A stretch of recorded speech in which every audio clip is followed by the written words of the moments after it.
So we're continuing, the message series is on I'm a Lamppost. So last week we just talked about it in a very broad, very general, what it means to be a lamppost and not hiding a light. So today we're actually going to talk about being a lamppost in our house, at our job, and in our schools, if those of us who attend schools. And so as I was thinking about this, I was remembering the story that one of my professors told me. His daughter was asking him, Daddy, what do you do for work? Because most of the time, kids don't really know what we do at work. They don't know what we're doing. They don't know what kind of jobs we have. And so he's like, I'm actually a doctor. And she's like, oh, that's great, Daddy. So you heal people and you take care of people. He's like, well, not that kind of doctor. And she's like, well, Mommy said you're a missionary. And he said, well, yeah, actually I go around the world. He actually creates all the statistics that we see of Christians in other countries. So he goes to all over the world, in China and the Middle East and very dangerous parts. And he calculates how many Christians there are, how many other religions, just so we can have statistics.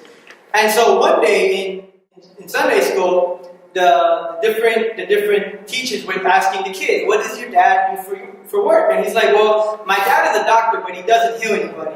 And he's a missionary, but he never tells anybody about Jesus. So, he's like, wow, that doesn't sound very good, right? Yeah, you're a doctor that doesn't heal, but you're a missionary that doesn't tell people about Jesus. So, as I'm saying that, it's just funny to think kids are very honest. They're very honest, and so it's just a great story to remember. We have to be lampposts in our house because kids are seeing and they're looking at what we're doing. So I just always think that's a great story. So marriages, kids, and family are amazing. They're a commandment from God. That was one of the first things God says. Be fruitful and multiply. But all of us in here know that kids can have a way, and marriages can have a way of being sanctifiers. They can have a way of causing, because they're messy. Because everyone's a little bit different. So I'm going to be kind of doing a little bit of teaching and kind of breaking some things down of how to do this. Because we talk about being a lamppost, and that's great. Go and shine. But what does that mean? How does it look like in these relationships where they can get messy at our houses, and our jobs, and at school? Let's see. So I'm going to read a few passages, and then we're going to go down into the practical level. But these are some longer portions, and this is where Jesus is commanding us. In Acts 1:8, the first passage, it was one of the last things that Jesus said while he was on earth. He said, but you will receive power when the Holy Spirit has come upon you, and you will be my witnesses in Jerusalem, and Judea, and Samaria, and to the ends of the earth. So one thing he's saying, you're going to be my witnesses. So that's kind of a court setting, right? It's not something we do every day. But when we go to court and we have to be someone's witness, all we have to do is tell the truth. That's our job. A good witness is someone to tell the truth. We don't have to debate somebody and force them to believe what we're doing. We're just saying, this is the story. This is how I understand it. So when we're sharing our story and our testimony, we're sharing, this is what God has done in my life. This is how it looks. You can believe it or not, but that's the truth. So we're commanded to be witnesses. And it's in Jerusalem, Judea, Samaria, and the ends of the earth. So Jerusalem actually was their local situation, their local setting, in their homes. They were in Jerusalem. So he's saying, I want you to be a witness in your home. I want you to be a witness around your community. But then also Judea, that's a little bit outside of it, going outside of the community. Samaria were actually, and we don't have a lot of time to go into that today, but Samaria were almost, they were kind of enemies of the Jews. They saw them as half-breed. They weren't fully Jewish. So it's like you're going to somebody that looks different than you. It's like you're going to another race, or you're going to another people group that look different than you, that don't have the same social standing as you, and going to them and giving them the gospel and into the ends of the earth. And then I'm going to read the second part. Jesus, which actually happened before the first part. Jesus came up to them and said, all authority in heaven and earth has been given to me. Therefore, go and make disciples of all nations, baptizing them in the name of the Father, the Son, and the Holy Spirit, teaching them to obey everything I commanded you, and remember I am with you always to the end of the age. So this is called the Great Commission. This is what God commanded us, or what Jesus and God commanded us. Unfortunately, most people take this as a great opinion or great suggestion, and we don't really do this. Because we focus on the word go. In verse 19. It says, go. Therefore, go. We think it means only when you go across the world to another nation. Only when you go across the world to the Philippines or Africa or China. That's when you make disciples. But if you read it in the actual, in the Greek, or you read it, you'll see that the emphasis is on the word make disciples. And a better translation, instead of therefore go, it's as you are going, make disciples. As you are going to school, as you are going to work, as you're going to the grocery store. When I was a youth pastor, the way that we would make disciples is we would teach them on the weekend, on Saturday. But what was more important is I would drive with them. And I would let them see. This is how I act when someone cuts me off. This is how I act whenever I'm in traffic. This is how I act whenever I'm at the grocery store at a restaurant. This is how I treat waiters. This is how I treat. Do I treat them like people, or do I treat them as servants? Because that's how we make disciples. Is we live life together and we show them. This is practical. So we're making disciples in our theology, so it's important to study theology, it's important to read and to learn scriptures, but it's also important for us to make disciples as we are going. We do these things. So this is what Jesus is saying. I want you to make disciples in your home. I want you to make disciples as you are going, and I want you to be my witnesses. I want you to show them who I am by the way that you love. And so this is kind of what it looks like. So lampposts in our family. Jesus explained, I tell you the truth, the Son cannot do anything by himself. No, he does only what he sees the Father do. Whatever the Father does, the Son does as well. So I think it's very important for us to see what's happening here. Jesus is spending time with the Father. And he does what the Father does. When we spend time with God, then we do what God does. I think my brother Chad was talking about it earlier. John Wesley, a quote was, there was a lot of people that would come and see him, and what he said is, all I do is spend time with God, he lights me on fire, and all these people come and watch me burn.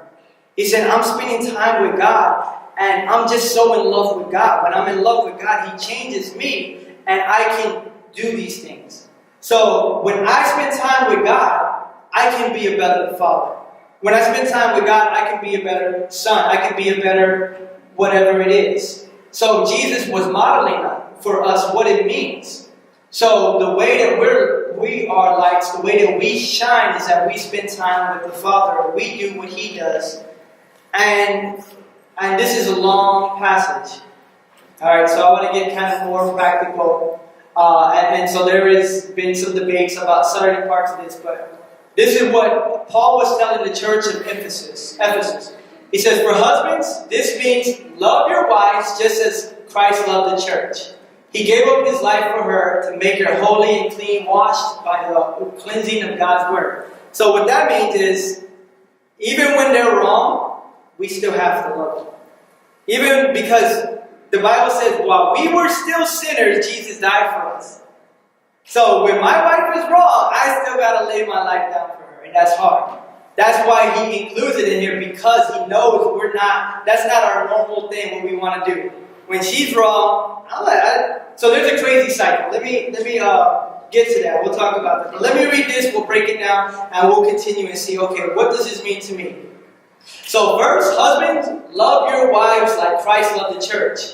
Don't love her to your best ability. He said, I want you to love her like Jesus loved us. He did this to present her to himself as a glorious church without spot or wrinkle or blemish. Instead, she will be holy and without fault.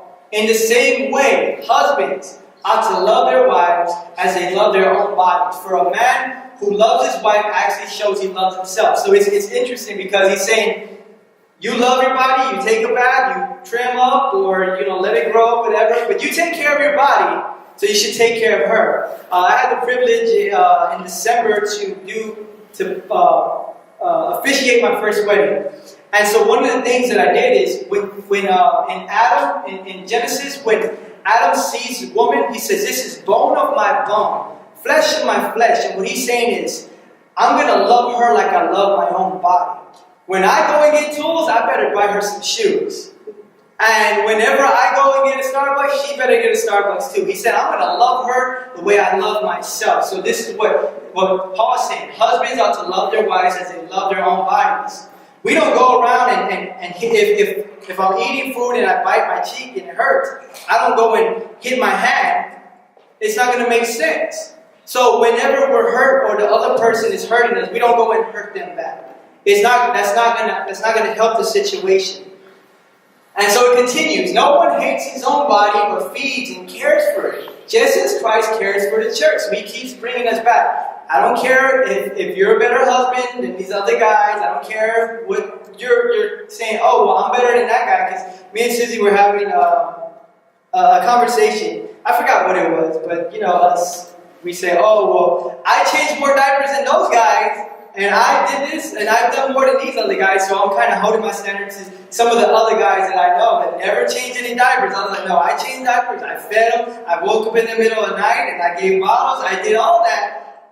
And I was comparing myself to the other people, and he's saying, no, I want you to compare yourself, and I want you to love the way Christ loved the church, the way he loves us, and he forgives us. Whenever we come to God and we're like, God, I'm sorry, I messed up. He doesn't say, nope, you got to work for it. You got to show me. But it's our heart. As we are members of his body, the scripture says, a man leaves his father and mother and is joined to his wife, and they are united into one. I forget who it was, but he told me, when me and Susie first got married, he said, you don't compete with each other, you complete each other. And that was one of the things that kind of changed my mindset, because you have two different worldviews, two different backgrounds coming together, it brings conflict.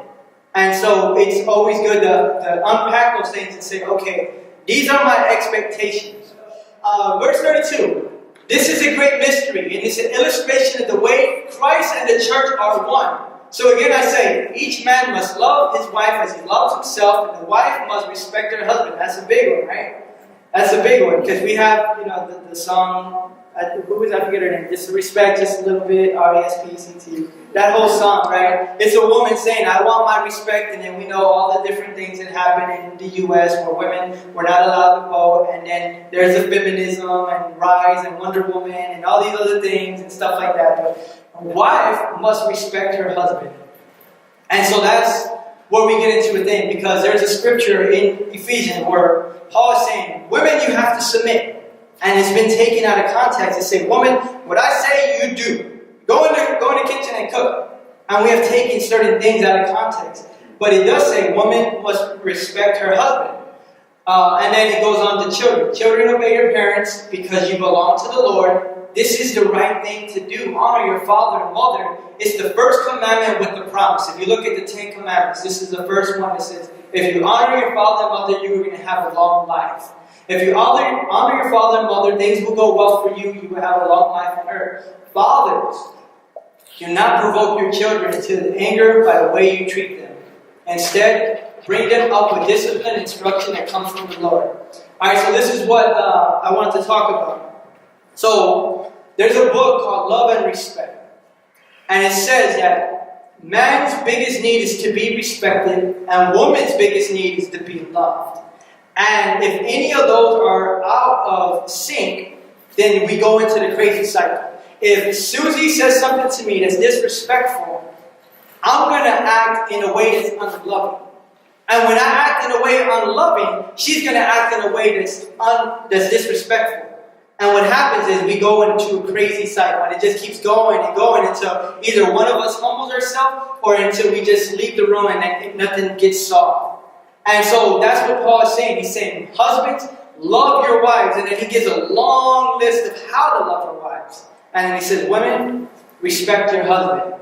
One of the commentators, I think it was F.F. Bruce, was saying, just because the husband is not respected doesn't mean he should act unlovingly.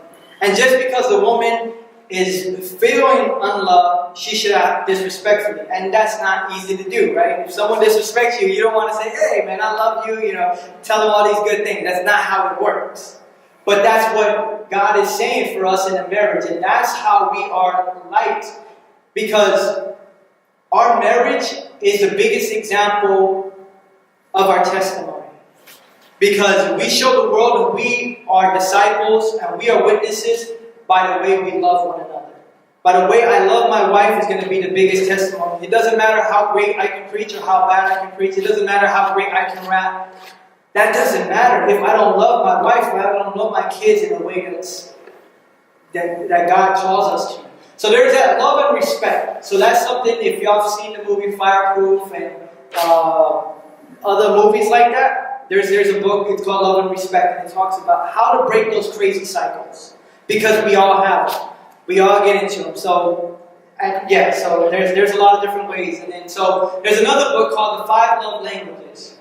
And so I just wanted to talk about this because I think if we know these things, we can be better lights into our families. So the 5 love languages, these are quality time, touch, gifts, words of affirmation, and acts of service. So usually we have 2 of these, and sometimes they change. Susie used to be very much quality time, and I'm very gift oriented. So if you want to show me you love me, give me a gift. And now Susie became like that, so now I have to give her gifts plus this and that. So there's different ones, so we change all the time.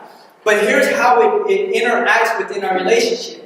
I get home, and I'm tired, and Susie's quality time. Let's say, so quality time means she wants me to spend time with her, not on my phone. She wants me to spend time with her watching a movie, not what I normally do is I'm working on homework or a sermon, or I'm working on something on my laptop, but I'm not spending time with her. That doesn't count. And the thing is, I love gifts, but let's say Susie is not a gift person. She's a quality time. I love gifts, so what I want to do is I want to show her I love her by buying her a gift. And she's like, that's nice, but that doesn't mean anything. She's actually an act of service. If I clean the house, she'll love me. If I clean the house, I don't have to buy her anything. If I don't have any money, and I'm real busy, but if I clean the whole house for her, she's going to say, wow, this man loves me. But let's say if I buy her something, I buy her, flowers, I buy her this, but she's not a gift person, which I don't know if any woman is not a gift person, but if she's not a gift person, but I buy her a bunch of stuff, but I never spend time with her, it doesn't matter. It seems to her that she's unloved. And in our mind, we're saying, but I bought you a bunch of stuff. Or words of affirmation, but I said I love you. You look great in your dress, and you look this. And we say all these things. But if we're not meeting their love language, it doesn't matter. It doesn't matter. That's why because Susie cooks for me every day I go to work. And, I'm thankful. And that's an act of service. She shows she loves me by the way she cooks for me. So she gives acts of service, but I like gifts. So if you don't buy me anything, I'm like, well, that's your duty. And that's wrong. Yeah, exactly, right? That's a no-no. But, so we've learned from that, we've grown from that. But that's how I used to say it. And I used to say, well, that's what you're supposed to do, right? That's the manual of being a wife. When we got married, her mom said she's going to make me tortillas every day. And, I wanted her to live up to that. So that's how they kind of interact. So when we're working with marriages, and another thing is when we're actually working with our kids and disciplining them, these things they're very important. So my daughter Sarai, she's definitely not touch. She doesn't like you to hold her. She doesn't like you to carry her. She just doesn't. And I was like, well, she's a girl. I would think, she likes to be hugged. She doesn't really, she's starting to, but she doesn't. So she's not touch. So whenever she does something wrong, if I spank her, she would go and spank her hand too. I would spank her hand hard, and she would go, what are you doing? That's nothing to me. And I was like, what? She's crazy. But if we gave her time out, it would be the worst thing ever. She's like, no, I hate time out. I have to be free. I have to go. I have to be free and live my life. So these also work. There's also a book, The 5 Love Languages of Children and things like that. So they're the same love languages, but how we discipline. Because I was a words of affirmation. So even though my mom bought me all the stuff that I ever wanted, she always bought me the nicest clothes, she always bought me stuff, but if she didn't tell me, or if she told me one thing negative, that would crush me. And in my mind I would think, do you even love me? Because her words are more important than all the stuff that she bought me. And I'm thankful for all the stuff she bought me. But we have to understand that everybody's gifts are different, and the way that they receive it. So the way that I show someone I love, it might be gift or it might be quality time. And that may be different than how they need to be loved. So this is important also with how we're disciplining kids, because if their words of affirmation, even if we say something negative, it's going to carry with them for the rest of their life. How we discipline them, how we talk to them, and how we show them love. So it's important to know those things. Like my son Sebastian, he wants to be carried all the time. He's touched. Like he just love kisses, love hugs, love tickle, all that stuff. And so we do that. But if I tell him no, he'll just cry and cry because these are words of affirmation as well. And he's so young. He's only a year and a few months, but he's a words of affirmation. And I have to remember that because I tell my daughter no, she just laughs at me and runs around. But if I tell him no, it's just like the whole world is coming down. And so this is important because I can't treat them the same because they're not the same. I thought, well, my daughter, she's one way, she's very tough, she's very rugged, she'll jump off of the stage and everything, and my son's very opposite. And I tried to train them the certain way, the same way. I tried to treat them and discipline them a certain way. And if we continue to do that, we're only going to hurt them because even though we say we love them, but if that's not their love language, they're not going to know it. They'll know it, but they're not going to really experience it. They're going to have that emptiness. And even for myself, that's why a lot of reasons I went off the way I did because I had a lot of stuff, but I wanted people telling me great things about me. Let's continue. So discipline, again, that's important. So the way we discipline our kids, because what Paul said, I'll go back, let's see, where is it? Fathers, do not provoke your children to anger by the way you treat them. Rather, treat them with discipline and instruction, for that come from the Lord. So I'm not saying, if you spank them not to do that. What he's saying is the way that we treat them, the way that we speak to them, the way we do it, make sure it's not out of anger. Because sometimes it can be. Because sometimes, they're crying or they're doing this and we told them not to and we're like, man, we just get frustrated. And that's a wrong mentality. Instead of, I don't want you to go down the wrong path. And it being out of love instead of being out of that. Another thing is kids keep us in check. Sarai, when we first taught her how to pray, and we're about to eat, she's like, Daddy, pray. Like, Daddy, are you going to pray? Like, you can't eat until you pray. And then sometimes I'll be in the other side of the room and she's over there and she's like, Daddy, pray. And I'm like, I'm not even eating. Like, she's like, no, Daddy, pray. And so kids keep us in check, and that's a great thing. Kids do what they see. So when we're talking about discipline or talking about love and we're talking about being a lamppost again, it's unfortunate that most pastor kids are some of the worst kids in church. And so some of that is because they do what they see. And I say, man, this boy will cry for hours if I let him. He's persevering. And he is able to persevere and he's able to continue on and not stop. So I have to look at that and say, these are qualities that are important. The qualities that he has is going to be important. So looking at it from God's perspective and say, okay, God, this is his character. This is who he is. He's resilient. Most people, if we go into something and we don't get our way, all right, well, I'm down. If we go into roadblocks and we're trying to do something, we stop. We don't continue pushing forward because it got hard. And he keeps on and keeps on and keeps on. And I'm like, okay, God, you're trying to teach me something as well.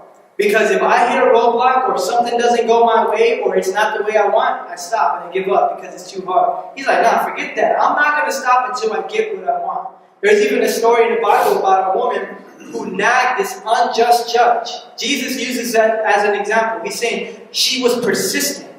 This judge was not righteous, but this woman talked to him and bugged him all day, all night, every day, all night, until she said, no, I'm getting my justice.